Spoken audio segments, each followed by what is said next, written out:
You're scrolling late at night, another bill notification lighting up your phone, heart heavy with the same question you've asked 100 times: how do I get ahead without losing my soul? What if the Bible actually gave you quiet, practical answers? Not flashy promises, but a clear path to stability that can protect your family for decades? Stay with me. In the next few minutes, I'm going to walk you through 6 biblical principles that have helped ordinary Christian families move from constant stress to real peace and lasting provision. No hype, just scripture and what actually works. I understand the weight you're carrying. You're working hard, maybe a full-time job plus side hustles, yet the numbers never quite line up. Rent keeps rising, loans keep calling, and the idea of ever being truly okay feels farther away every month. Some nights you wonder if God sees all this effort and still lets money feel like the one area he's silent about. You're not alone. Thousands of us in our 20s, 30s, and 40s feel the same quiet panic. Will my kids inherit these same pressures? Will we ever get to a place where we can breathe and actually give back? The exhaustion is real. But here's what I've come to believe with my whole heart. God is not silent about your finances, and he does not want you stuck.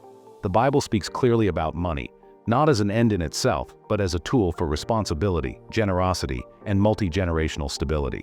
These aren't secrets reserved for the wealthy. They're instructions written for people exactly where you are right now.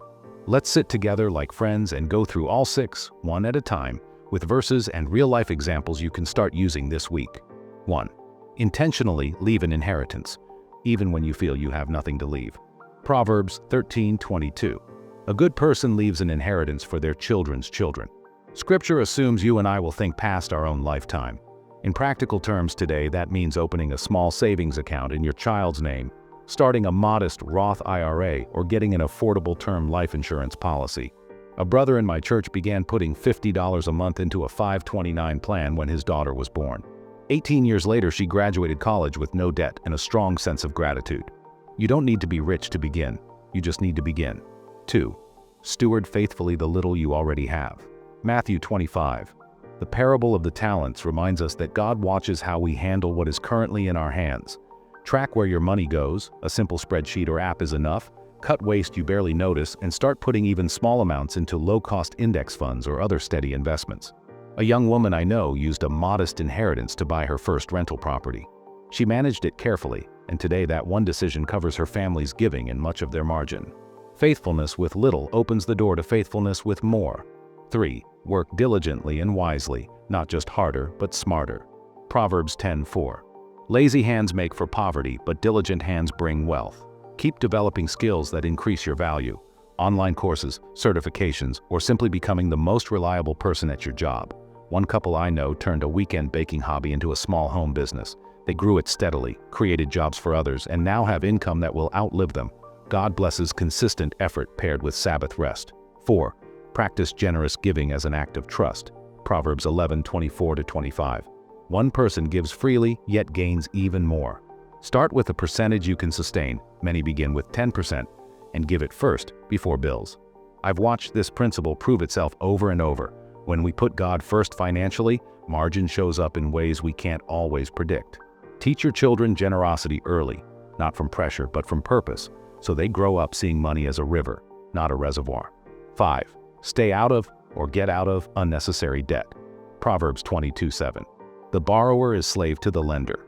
Pay off high-interest debt as fast as you can, build a 3 to 6 month emergency fund, and choose to live below your means. Like Joseph storing grain in the good years, this one habit protects everything else. A single mom in our community paid off $25,000 in consumer debt through ruthless budgeting and extra work. Today, she and her teenagers are free, and she's teaching them the same principles that changed her life. 6. Raise your children in financial wisdom and faith. Proverbs 22:6. Start children off on the way they should go. Have regular family conversations about money, saving, giving, and work. Read books together, play investing games, share stories of God's past provision. One family I know holds monthly legacy nights where they pray over finances and dream about kingdom impact. The result? Kids who understand that wealth is stewardship, not status. All 6 of these principles rest on the promise of Matthew 6:33. Seek first his kingdom and his righteousness, and all these things will be given to you as well. Put God's ways first, pray over decisions, obey promptly, and provision tends to follow obedience more than cleverness. Here's what keeps me going on the hard days. Picturing my grandchildren growing up without the financial anxiety. I once knew, free to serve, free to give, free to follow Jesus without money being a constant chain. That future is possible for your family too, one faithful step at a time. If this video helped you see money and faith in a clearer light, I invite you to subscribe. I post practical, scripture-based content like this every week. Share it with someone who needs the same encouragement, and in the comments let me know, which of these 6 principles are you focusing on first? I read every comment. Thank you for watching. May the Lord give you wisdom, peace, and growing provision as you seek Him first. I'll see you in the next one.